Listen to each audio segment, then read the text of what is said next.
Hi mga ka-fresh look! Nasa tay bagong customer, mauning niya buhok, damage hair, bleach hair. So daghan kayo na siya getoan ng mga salon. So gibalibaran siya. So naaman tayo gi-offer na protein straightening band. So mao na gyud ni ang sulbad siyang problema na may straight iya buhok masking naka-bleach. So ato gi-shampoohan, inig ka-shampoo nato sa iyang buhok, ato butangan og medisina. Mao ni siya 100% organic, 100% vegan. So pwede ni sa mga bata, nagpatutoy og buntis. So wala gini siya kontra masking damage hair pa ka og bleach hair. So pagkabutang nato sa medisina, almost 80% na ang iya buhok na butangan ng medisina.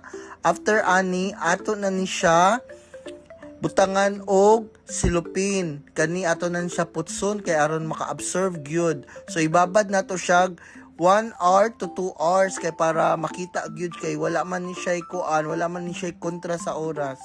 So ato na siya banlawan. Nigbanlaw nato, tanggalon nato ang medisina. Nigtanggal nato sa medisina, ato na siya paughon.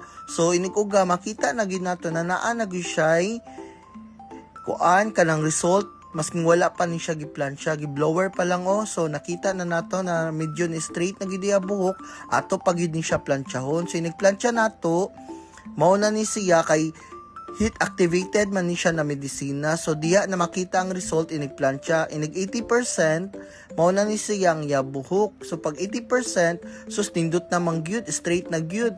So pagka straight na siya buhok at para makita gyud ang result, ani ato pagid ni siya i-shampoo. Pag shampoo mao na ni siya, so dili ta mabalaka kay ang result ani is same day wash gyud ni siya, same day result.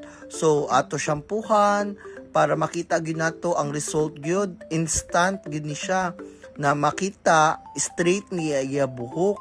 So ato ni siya gi-shampoohan, gi-massage siya iya buhok, ato gisudlayan.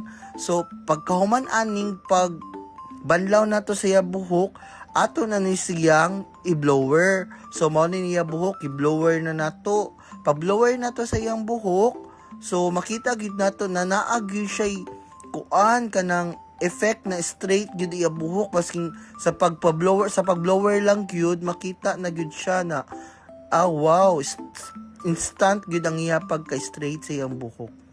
So almost 80% na pagkauga. So mao na ni guys, wa gyud ni siya plancha, blower hantod mauga.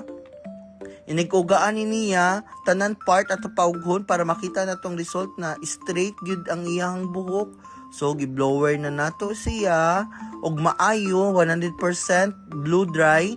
So uga na ni makita na mao na siya ang result. So grabe gyud ni siya kanindot na ato